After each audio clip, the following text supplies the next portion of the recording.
E aí pessoal do nono ano, beleza? Como vocês estão? Espero que estejam bem e que estejam fazendo as atividades, não fiquem jogando Free Fire o dia inteiro, tá? Então pessoal, hoje nós vamos ter um exercício de correção, tá bom? Da apostila de vocês sobre o conteúdo da Primeira Guerra Mundial. Vamos lá? Bom, logo de cara a apostila vai trazer pra gente o seguinte: em 1897, 2 missionários católicos alemães foram mortos na China. Mais tarde, naquele mesmo ano, foram enviadas tropas alemãs para tomar a região sudeste da China, controlada pela Inglaterra. O trecho a seguir foi retirado do discurso de Bernhard von Bülow, ministro do exterior alemão, no qual explica o porquê do envio das tropas. Leia-o atentamente e, com base nele, em seus conhecimentos, responda em seu caderno as perguntas. O trecho traz o seguinte, pessoal: uma divisão de nossos cruzadores foi despachada para ocupar o porto de Jazoru, de modo a assegurar plena reparação pelo assassinato de missionários católicos alemães e garantir maior segurança contra a repetição de eventos como esses no futuro. Lembrando, pessoal, nesse período aqui a China, o que ela está passando? Ela está passando por um processo de revolução chinesa também, tá? A guerra dos boxers, beleza? A sociedade dos punhos harmoniosos e gentis, que eu sempre falo para vocês que não tinha nada de harmonioso e gentil, porque a função deles era sair matando estrangeiro no meio da rua, beleza? E era fácil identificar quem eram os estrangeiros, tá? Então lembra também do contexto chinês, beleza?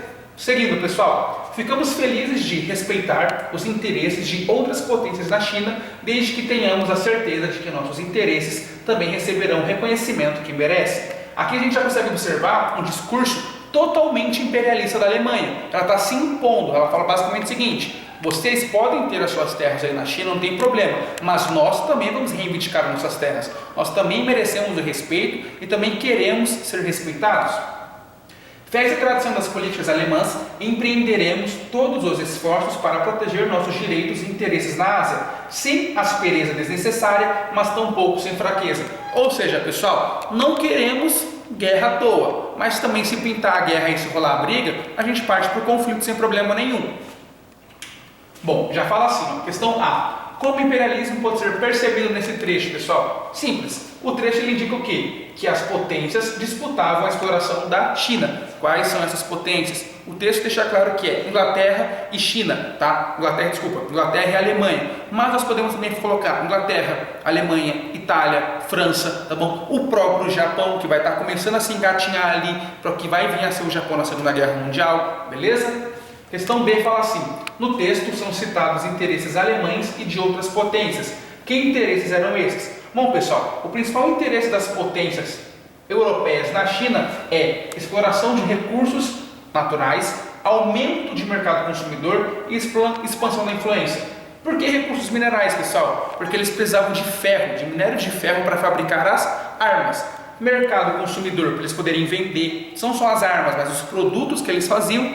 E expansão da influência, porque a guerra está iminente. Eles sabem que a qualquer momento ali na Europa vai começar uma guerra. Então, quanto mais influência, mais aliados você tem, melhor é para você vencer essa guerra, tá bom? E por último, a questão C pergunta, pessoal. Passei de errado. Como a situação citada no trecho pôde agravar as tensões entre os países europeus no início do século XX?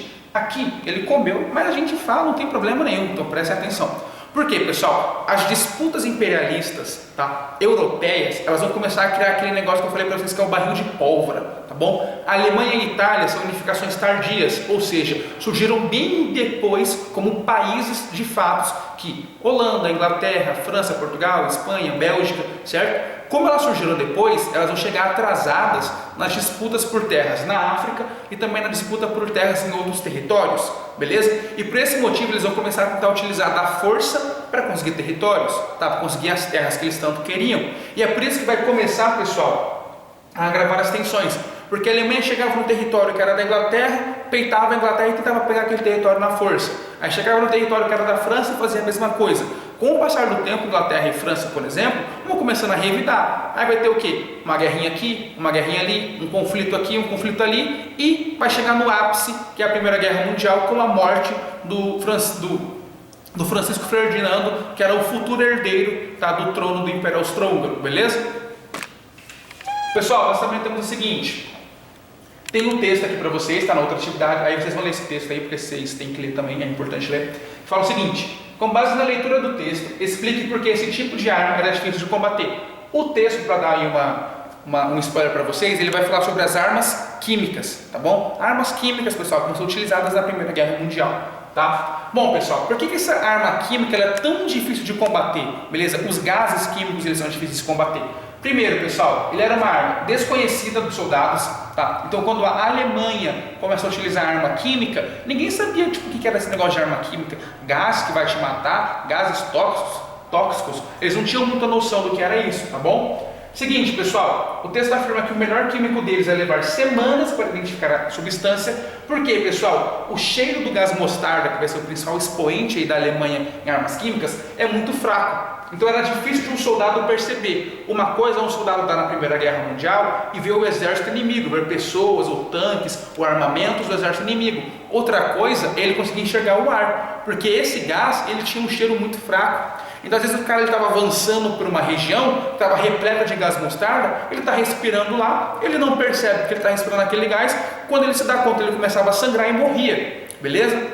Detalhe, pessoal, estamos na época aí do coronavírus, né? Então, essas máscaras que a gente vai utilizar e tudo mais, elas vão ganhar muita fama na Primeira Guerra Mundial, porque a Alemanha vai desenvolver máscaras respiratórias que conseguiam fazer com que o seu exército ficasse imune, tá, àquele trecho ali, aquele gás mostarda. Mas países como Inglaterra e França vão demorar muito tempo para conseguir desenvolver uma máscara semelhante à da alemã. E durante esse processo vão surgir diversos tipos de máscaras, incluindo essa bem famosa que a gente utiliza, que é do Corona, sabe, que você acha no posto e tudo mais, que você coloca aqui assim bonitinho, que ela é bem simples, beleza? Outro ponto, pessoal, por que será que foram desenvolvidos gases químicos nesse período? É bem simples, pessoal. Por que você vai desenvolver uma arma química? Para vencer o outro exército, para matar o seu inimigo, tá? Então, pessoal, vão ser desenvolvidas porque gases tóxicos eram mais difíceis de serem combatidos. Não tem como você pegar uma arma e atirar num gás, certo? E outra, você precisa respirar. Um soldado ele pode passar o dia inteiro sem comer, beleza? Mas ele não pode passar o dia inteiro sem respirar. Entende? E é por isso que o gás tóxico ele vai se tornar muito problemático durante a Primeira Guerra Mundial, pós Primeira Guerra Mundial, na Segunda Guerra Mundial também, tá? Caso vocês não saibam, pessoal, a gente vai falar sobre o gás mostarda bem aqui, ó, uma curiosidade bem importante para vocês.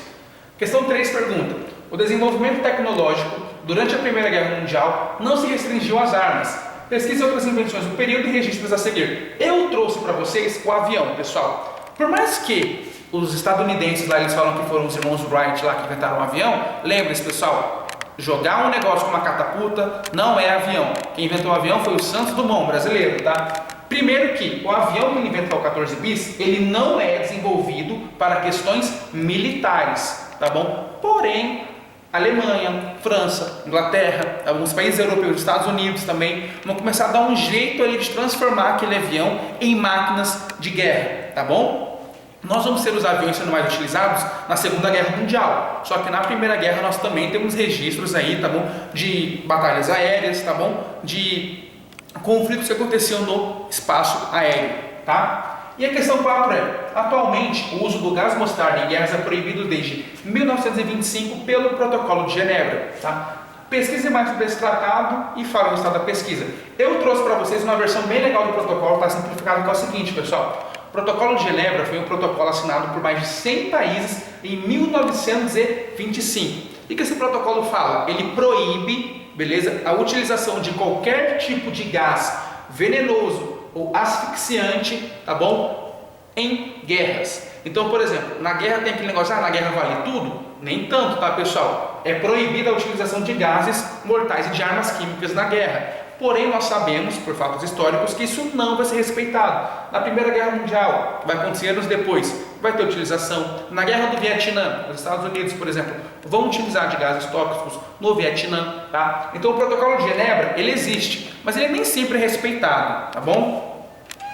Bom, pessoal, como eram as relações entre os países europeus antes da Grande Guerra? É simples, pessoal. O ressentimento pelas perdas territoriais era um ponto real de tensão entre as nações europeias antes da guerra, né, estando ligada diretamente à ideia do nacionalismo. Vou explicar para vocês isso.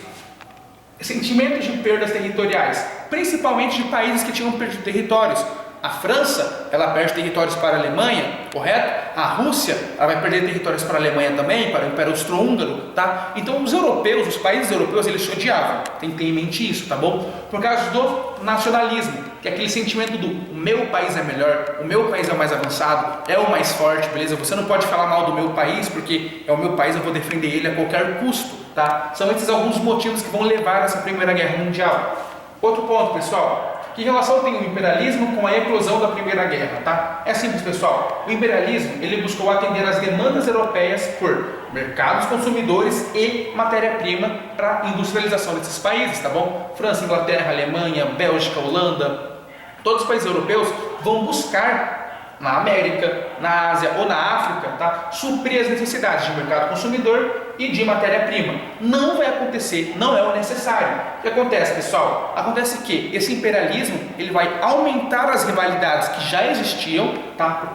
Por questões territoriais, como a gente falou aqui, vai aumentar essas rivalidades e vai começar a criar na Europa aquele sentimento do barril de pólvora que eu sempre falei para vocês. A Europa é um barril de pólvora que está prestes a explodir. Qualquer fagulhazinha ali, explodir aquele barril, a gente vai ter uma guerra. E qual que vai ser a fagulha? O assassinato do Francisco Ferdinando, beleza? Bom, pessoal, questão 3 fala assim: cite 3 consequências do fim da Grande Guerra e explique a importância de cada uma delas. Primeiro que eu trouxe é o Tratado de Versalhes. Qual que é a importância dele? A importância é que ele vai culpar a Alemanha pelo conflito e colocar uma série de penalidades sobre os alemães, como pagar uma indenização, não possuir um exército acima de 100 mil pessoas. E é o Tratado de Versalhes a principal queixa, o principal ponto que faz com que a Alemanha tenha aquele sentimento de revanchismo que vai ocasionar na Segunda Guerra Mundial, tá? Também temos, pessoal, como outra consequência, o fim dos impérios.